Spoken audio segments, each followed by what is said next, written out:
비타민C 섭취법의 핵심. 여러분, 지금 이 순간에도 비타민C를 잘못된 방식으로 드시고 계신 건 아닌지 궁금하지 않으신가요? 매일 아침 한 알만 먹으면 건강해질 거라 생각하셨다면 오늘 제가 전해드릴 이야기가 여러분의 건강 습관을 완전히 뒤바꿀 수도 있습니다. 안녕하세요. 신경과 전문의로 10년째 근무 중입니다. 그동안 수많은 환자분들을 진찰하며 안타까운 사실 하나를 깨달았습니다. 건강을 위해 비타민C를 열심히 드시는 분들이 정말 많지만 대부분이 그 효과를 온전히 누리지 못하고 계신다는 점입니다. 어떤 분들은 오히려 속쓰림을 호소하며 복용을 포기하기도 합니다. 제가 이 문제에 집중하게 된 계기가 있습니다. 몇 년 전 만성 피로와 잦은 감기로 고생하던 50대 중반의 박모 씨가 있었습니다. 그분은 매일 아침 고용량 비타민C를 드셨지만 증상이 호전되지 않고 오히려 속쓰림이 심해져 결국 중단하셨습니다. 상담 중 알게 된 사실은 공복에 한 번에 이 영양연고를 드셨다는 것이었습니다. 복용법을 바꾼 뒤 몇 주 만에 피로가 눈에 띄게 줄고 감기도 덜 걸리게 되었습니다. 이런 경험을 통해 저는 비타민C 섭취법이 얼마나 중요한지 깨달았습니다. 오늘 여러분과 함께 나눌 내용은 비타민C를 제대로 섭취하는 방법입니다. 언제 먹어야 하는지, 얼마나 먹어야 하는지, 어떤 형태로 먹어야 하는지, 그리고 주의할 점은 무엇인지 자세히 알려드리겠습니다. 여러분의 건강을 위한 이 정보를 끝까지 집중해서 들어주세요. 그리고 이 영상이 도움이 되셨다면 구독과 좋아요 버튼을 눌러주세요. 여러분의 건강한 미래를 위한 첫걸음이 될 것입니다. 비타민C 복용 시 문제점, 산성 및 흡수율. 먼저 비타민C가 우리 몸에서 어떻게 작용하는지 이해하는 것이 필수입니다. 비타민C는 수용성 비타민으로 우리 몸에서 합성할 수 없기 때문에 반드시 음식이나 보충제로 섭취해야 합니다. 이 영양소는 면역력을 강화하고 상처 치유에 필요한 콜라겐을 생성하며 혈관을 튼튼히 하고 뇌를 보호하는 등 다양한 역할을 합니다. 또한 간 기능 향상에도 도움을 준다는 수많은 연구 결과가 있습니다. 하지만 여기서 심각한 문제가 있습니다. 비타민C는 산성 물질입니다. 정확히 말하면 아스코르브산이라는 이름에서 알 수 있듯이 산입니다. 그래서 위가 약한 분들이 아무 때나 먹으면 속이 쓰릴 수 있습니다. 특히 공복에 섭취하면 위 점막을 자극해 불쾌감을 줄 수 있습니다. 이것이 많은 분들이 비타민C를 먹다 중단하는 첫 번째 원인입니다. 두 번째 문제는 흡수율입니다. 비타민C는 섭취량만큼 모두 흡수되지 않습니다. 예를 들어 이 영양연과를 한 번에 먹으면 실제 흡수되는 양은 500, 600회 정도입니다. 나머지 1,000회 이상은 그냥 대장으로 빠져나갑니다. 이것은 단순히 돈 낭비가 아닙니다. 과량의 비타민C가 대장으로 가면 설사를 유발할 수 있습니다. 실제로 한 번에 고용량을 섭취했을 때 복통이나 설사를 경험하신 분들이 계실 겁니다. 그것이 바로 흡수되지 못한 비타민C가 장에서 일으킨 현상입니다. 그렇다면 비타민C 효과를 극대화하는 섭취 시간과 방법, C의 효능을 20% 끌어내려면 어떻게 해야 할까요? 핵심은 섭취법입니다. 제가 30년 가까운 임상 경험을 가진 선배 의사들로부터 배운 내용과 최신 연구를 종합하면 비타민C는 한 번에 많이 먹지 말고 분할 섭취해야 합니다. 이유는 간단합니다. 비타민C를 먹으면 혈중 농도가 상승하는데 이 농도가 최고조에 달하는 시점은 섭취 후약 3시간입니다. 하지만 이후에는 다시 떨어지기 시작합니다. 우리 몸은 필요한 만큼만 유지하고 나머지는 소변으로 배출하기 때문입니다. 그래서 하루 한 번 대량 섭취보다 여러 번 나눠 먹는 것이 혈중 농도를 안정적으로 유지하는 데 훨씬 효과적입니다. 생각해 보세요. 아침에 000을 한 번에 먹으면 점심 무렵 혈중 농도가 높아졌다가 저녁이 되면 다시 낮아집니다. 그러면 밤 시간 동안 비타민C 농도가 낮은 상태로 지내게 됩니다. 하지만 1000씩 아침, 저녁으로 나눠 먹으면 하루 종일 적정 혈중 농도를 유지할 수 있습니다. 이상적으로는 3시간마다 섭취하는 것이 최선입니다. 하지만 현실적으로 3시간마다 챙겨 먹기는 어렵습니다. 직장인이나 바쁜 일정의 분들에게는 거의 불가능에 가깝습니다. 그래서 실용적인 방법으로 6시간 간격을 권장합니다. 예를 들어 아침 식사 중 한 번, 저녁 식사 중 한 번 이렇게 나눠 섭취하는 것입니다. 이 정도만 해도 하루 한 번 섭취보다 훨씬 뛰어난 효과를 볼 수 있습니다. 여기서 또 하나의 핵심 포인트가 있습니다. 비타민C를 언제 먹느냐의 문제입니다. 많은 분들이 식전인지 식후인지 30분 전인지 혼란스러워 하십니다. 제 답은 이것입니다. 식사 중간에 드세요. 반찬 먹듯이 식사 도중에 섭취하는 것이 가장 좋습니다. 왜 그럴까요? 첫째, 음식이 위장에 있으면 비타민C의 산성이 위벽을 직접 자극하지 않습니다. 위벽을 음식이 보호해주는 셈입니다. 둘째, 음식과 함께하면 흡수가 더 잘 됩니다. 영양소들은 혼자 있을 때보다 다른 영양소와 함께 있을 때 더 잘 흡수되는 경우가 많습니다. 셋째, 식사 중간이라는 것은 기억하기도 쉽습니다. 식전 30분이나 식후 30분. 같은 복잡한 규칙을 외울 필요가 없습니다. 그냥 밥 먹다가 드시면 됩니다. 구체적으로 설명하면 권장량 이상의 비타민C가 필요한 이유. 밥을 먹기 시작하고 반 정도 먹었을 때 비타민C를 섭취하는 겁니다. 그러면 위장에 이미 음식이 어느 정도 들어가 있고 그 위에 비타민C가 놓이고 또 그 위에 나머지 음식이 덮이게 됩니다. 이렇게 하면 비타민C가 위벽을 직접 자극할 일이 없습니다. 이제 얼마나 섭취해야 하는지에 대해 이야기해 보겠습니다. 현재 우리나라 영양소 섭취 기준에서는 성인 기준으로 하루 1회 정도를 권장합니다. 예전에는 60회였습니다. 그런데 이 양은 사실 괴혈병이라는 결핍 질환을 막기 위한 최소한의 양입니다.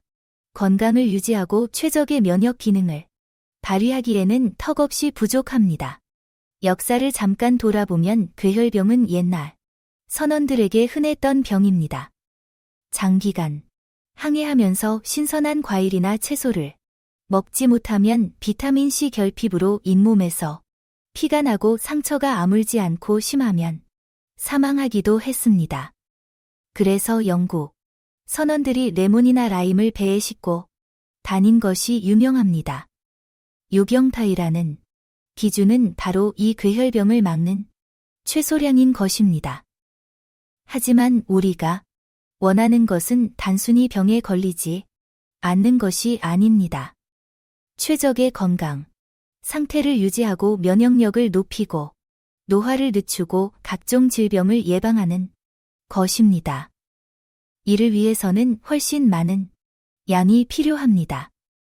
실제로 동물들을 보면 흥미로운 사실을 알 수 있습니다.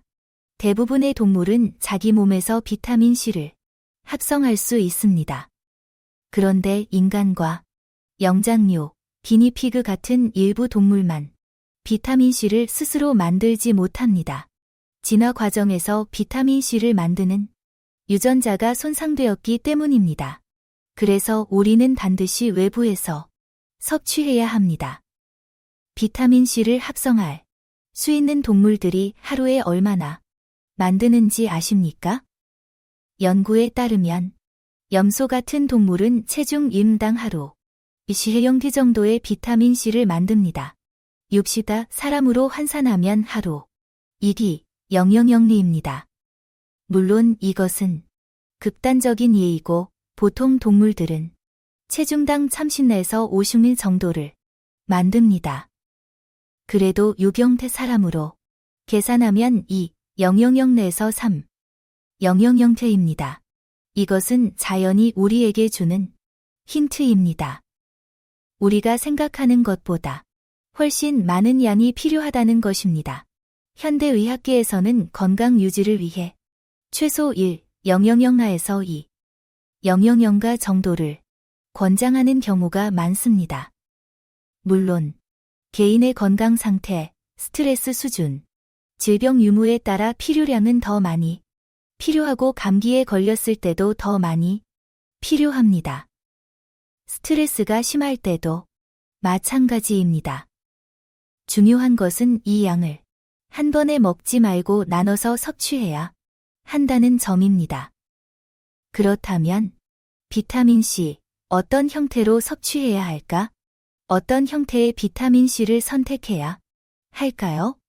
시중에는 정제, 캡슐, 분말, 액상, 리포소말 형태 등 다양한 제품이 있습니다. 제가 가장 권장하는 것은 분말 형태입니다. 분말은 흡수가 빠르고 첨가물이 적으며 용량 조절이 쉽습니다. 물에 타서 먹을 수도 있고 음식에 섞어 먹을 수도 있습니다. 맛있게 하려면 주스나 요거트에 섞으면 좋습니다. 다만 분말이 불편하신 분들은 정제나 캡슐도 괜찮습니다. 다만 정제의 경우 첨가물이 많이 들어가는 경우가 있으니 성분표를 잘 확인하셔야 합니다. 정제를 만들려면 압축을 해야 하고 그 과정에서 결합제나 코팅제 같은 첨가물이 들어갑니다. 또한 정제는 위장에서 녹는데 시간이 걸림으로 흡수가 약간 느릴 수 있습니다. 최근에는 리포소말 비타민C라는 제품이 인기를 끌고 있습니다. 이것은 비타민C를 지방막으로 감싼 형태로 흡수율이 높다고 광고됩니다. 실제로 리포소말 형태는 소장에서 흡수가 잘 되는 장점이 있습니다.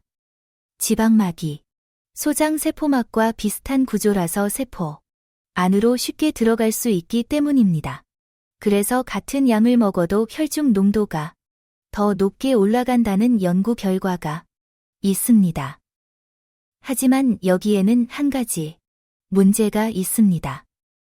대장까지 비타민C가 도달하지 못한다는 점입니다. 리포소말 형태는 소장에서 대부분 흡수되기 때문에 대장으로 가는 비타민C가 거의 없습니다. 왜 이것이 문제일까요? 최근 연구에 따르면 비타민C가 대장의 유익균을 유지하는 데 도움이 된다고 합니다. 또한 대장 점막의 면역 기능에도 중요한 역할을 합니다. 우리 대장에는 수조 개의 세균이 살고 있습니다. 이들은 단순히 거기 있는 것이 아니라 우리 건강에 매우 중요한 역할을 합니다. 면역 기능의 7%가 장에 있다는 말을 들어보셨을 겁니다. 대장의 세균들은 비타민C를 먹고 자라면서 우리에게 유익한 물질들을 만들어냅니다. 그래서 리포소말 형태만 먹으면 대장 건강에 미치는 비타민C의 긍정적 효과를 놓칠 수 있습니다. 제 생각에는 리포소말 제품을 드신다면 하루에 한 알 정도만 드시고 나머지는 일반 형태로 드시는 것이 좋을 것 같습니다. 그러면 소장에서의 높은 흡수율과 대장에서의 유익한 효과를 모두 누릴 수 있습니다. 물론 이것은 개인의 선택이고 어떤 형태든 꾸준히 섭취하는 것이 가장 중요합니다. 이제 부작용에 비타민C 부작용 및 특정 질환자의 섭취법 대해 말씀드리겠습니다. 비타민C는 수용성이라 과량 섭취해도 소변으로 배출되기 때문에 비교적 안전한 영양소입니다. 지용성 비타민인 A나 D처럼 몸에 축적되어 독성을 일으키는 일은 거의 없습니다. 하지만 일부 사람들에게는 부작용이 나타날 수 있습니다. 가장 흔한 부작용은 속쓰림입니다. 앞서 말씀드렸듯이 비타민C는 찬성이기 때문에 위 점막을 자극할 수 있습니다. 특히 위염이나 위궤양이 있는 분들은 조심해야 합니다. 그래서 반드시 식사 중에 먹으라고 강조하는 것입니다. 음식이 위를 보호해주기 때문입니다. 만약 식사 중에 먹었는데도 속이 쓰리다면 양을 줄이거나 더 중화된 형태인 칼슘 아스코르베이트나 나트륨 아스코르베이트를 선택할 수도 있습니다. 두 번째 부작용은 설사입니다. 과량의 비타민C가 대장으로 가면 삼투압 효과로 인해 물이 장으로 끌려 들어가 설사를 일으킬 수 있습니다. 이것은 마치 변비약이 작용하는 원리와 비슷합니다. 만약 설사가 난다면 그것은 여러분이 먹는 양이 너무 많다는 신호입니다. 양을 줄이면 됩니다. 사실 일부 전문가들은 이 설사가 나는 양, 그러니까 장 허용량이라고 부르는 양까지 먹는 것을 권장하기도 합니다. 노벨상을 받은 라이너스 폴링 박사가 이런 방법을 주장했습니다. 하지만 일상생활에 지장이 있다면 적절히 조절하는 것이 좋습니다. 아무리 건강에 좋아도 하루 종일 화장실을 들락날락하는 것은 곤란하니까요. 세 번째로 걱정하시는 것이 신장 결석입니다. 비타민C가 몸에서 대사되면 옥살산이라는 물질이 생깁니다. 이 옥살산이 칼슘과 결합하면 칼슘 옥살레이트 결석이 생길 수 있다는 우려가 있습니다. 실제로 일부 연구에서 고용량 비타민C 섭취와 결석 위험 증가 사이에 연관성이 보고되었습니다. 특히 하루 0.002 이상을 장기간 복용한 남성에서 위험이 약간 높아진다는 연구가 있습니다. 하지만 이것을 너무 걱정할 필요는 없습니다. 신장 결석의 가장 중요한 위험 요인은 수분 섭취 부족입니다. 우리나라 비뇨기과 학회에서도 결석 예방을 위해 가장 강조하는 것이 물을 많이 마시는 것입니다. 물을 충분히 마시면 옥살산이 농축되지 않고 희석되어 배출됩니다. 그래서 비타민C를 드실 때는 물을 많이 마시는 것이 중요합니다. 하루 2회 이상은 마시는 것이 좋습니다. 또한 비타민 B용나 마그네슘을 함께 복용하면 옥살산 결석 위험을 줄일 수 있다는 연구도 있습니다. 비타민 B용은 옥살산이 생성되는 대사 경로를 바꿔서 옥살산 생성을 줄입니다. 마그네슘은 옥살산이 칼슘과 결합하는 것을 방해합니다. 그래서 종합적인 건강 관리 차원에서 이런 영양소들을 함께 고려하는 것도 좋은 전략입니다. 실제로 종합 비타민에는 보통 이런 영양소들이 함께 들어 있습니다. 간질환이 있는 분들도 비타민C 섭취를 걱정하시는 경우가 있습니다. 간염이나 간경변, 지방간이 있으면 비타민C를 먹어도 되는지 물어보시는 분들이 많습니다. 결론부터 말씀드리면 간 질환이 있어도 비타민C를 섭취할 수 있고 오히려 도움이 될 수 있습니다.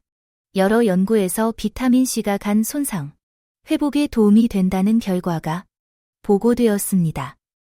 비타민C는 강력한 항산화제로서 간세포를 보호하고 간에서 독소를 해독하는 과정을 돕습니다. 또한 콜라겐 합성을 촉진해서 손상된 간 조직의 회복을 돕습니다. 실제로 간염 환자에게 고용량 비타민C를 투여했을 때 회복이 빨라졌다는 연구도 있습니다. 지방간의 경우도 마찬가지입니다. 지방간은 간세포에 지방이 축적된 상태인데 이것이 오래 지속되면 염증과 섬유화로 진행될 수 있습니다. 비타민C는 항산화 작용을 통해 간세포의 염증을 줄이고 지방 대사를 개선하는 데 도움이 됩니다. 물론 비타민C만으로 지방간을 치료할 수는 없습니다. 탄수화물 섭취를 줄이고 운동을 하고 술을 끊는 것이 기본입니다. 비타민C는 이런 치료를 돕는 보조 수단입니다. 그렇다면 간 질환이 있는 분들은 비타민C를 어떻게 섭취해야 할까요? 기본 원칙은 같습니다. 식사 중에 먹고 하루 양을 나눠서 섭취하는 것입니다. 다만 처음에는 적은 양부터 시작하는 것이 좋습니다. 예를 들어 500부터 시작해서 몸이 적응하면 점차 늘려가는 것입니다. 한 달 정도 500으로 시작해서 이상이 없으면 1000으로 늘리고 또 이상이 없으면 더 늘리는 식입니다. 위궤양이나 위염이 있는 분들도 같은 방법으로 접근하면 됩니다. 사실 비타민C는 위막 회복에도 도움이 됩니다. 나이트로사민이라는 물질이 있는데 이것은 위 점막을 손상시키고 위암 발생 위험을 높이는 물질입니다. 비타민C는 이 나이트로사민의 생성을 억제합니다. 그래서 위가 좋지 않은 분들도 비타민C를 적절히 섭취하면 오히려 도움이 됩니다. 다만 산성 때문에 속이 쓰릴 수 있으니 반드시 식사 중에 먹어야 합니다. 그리고 처음에는 적은 양부터 시작해서 위장이 적응할 시간을 주는 것이 중요합니다. 어떤 분들은 한 달, 어떤 분들은 몇 달이 걸릴 수 있습니다. 서두르지 마세요. 천천히 적응시키면서 용량을 늘려가는 것이 안전합니다. 여기서 충분한 비타민C 섭취의 중요성 및 맞춤 섭취 계획, 중요한 관점 하나를 말씀드리고 싶습니다. 비타민C는 적게 섭취하는 것이 문제이지 많이 섭취하는 것이 문제가 아니라는 것입니다. 물론 개인의 반응에 맞춰 조절해야 하지만 대부분의 사람들은 현재 권장량보다 훨씬 적게 먹고 있습니다. 과일이나 채소를 충분히 먹지 않는 현대인의 식습관을 생각하면 더욱 그렇습니다. 연구에 따르면 현대인의 평균 비타민C 섭취량은 하루 7영마에서 1영영다 정도입니다. 이것은 괴혈병을 막기에는 충분하지만 최적의 건강을 유지하기에는 부족합니다. 특히 흡연자, 스트레스가 많은 사람, 만성 질환이 있는 사람은 더 많이 필요합니다. 담배를 피우면 체내의 비타민C가 빠르게 소모됩니다. 한 개비를 피울 때마다 약 2호대의 비타민C가 파괴된다고 합니다. 스트레스도 마찬가지입니다. 스트레스, 호르몬인 코르티솔을 만들 때 비타민C가 필요합니다. 그래서 스트레스가 심한 사람은 비타민C 소모가 많아집니다. 또한 감염이나 염증이 있을 때도 면역세포가 비타민C를 많이 사용합니다. 이런 점들을 고려하면 현대인에게는 최소 1,000가 이상이 필요하다고 볼 수 있습니다. 그렇다면 실제로 어떻게 섭취 계획을 세우면 좋을까요? 구체적인 예를 들어 드리겠습니다. 일반적인 건강한 성인이라면 하루 1,000마에서 2,000을 목표로 하시면 됩니다. 이것을 2번으로 나눠서 아침 식사 중에 500파에서 1,000가, 저녁 식사 중에 50에서 1,000걸 드시는 것입니다. 만약 감기에 걸렸거나 몸이 안 좋다면 양을 늘릴 수 있습니다. 하루 3,000화에서 5,000더까지 늘려서 3번이나 4번으로 나눠 드시면 됩니다. 감기 증상이 호전되면 다시 평소 양으로 줄이시면 됩니다. 이렇게 상황에 따라 유연하게 조절하는 것이 중요합니다. 위장이 약한 분이라면 더 신중하게 접근해야 합니다. 처음 한 달은 하루 5영양불 2번으로 나눠서 드세요. 아침 식사 중에 2호영내, 저녁 식사 중에 2호영대. 이렇게요. 한 달 후에 이상이 없으면 각각 5영양도로 늘리세요. 그렇게 해서 하루 1영양까지 늘리는데 2~3달이 걸릴 수 있습니다. 서두르지 마세요. 여러분의 몸이 적응할 시간을 주세요. 간질환이 있는 분도 비슷합니다. 처음에는 하루 5영양도 정도로 시작해서 점차 늘려가세요. 목표는 하루 1영양영하에서 2영양영패입니다. 단, 간 수치를 정기적으로 체크하면서 진행하는 것이 좋습니다. 보통은 문제가 없지만 개인차가 있을 수 있으니까요. 마지막으로 꾸준함의 중요성 및 필수 안내사항. 강조하고 싶은 것은 꾸준함입니다. 비타민C는 하루 이틀 섭취한다고 효과가 나타나는 것이 아닙니다. 최소 몇 주, 보통은 몇 달을 꾸준히 먹어야 몸이 변화합니다. 면역력이 좋아지고 피부가 좋아지고 피로가 줄어드는 것을 느끼려면 시간이 필요합니다. 그래서 자신에게 맞는 방법을 찾아서 습관으로 만드는 것이 중요합니다. 비타민C를 챙겨 먹는 것을 잊지 않으려면 식탁에 놓아두는 것도 좋은 방법입니다. 아침 식사를 하는 곳에 비타민C를 놓아두면 자연스럽게 먹게 됩니다. 저녁에도 마찬가지입니다.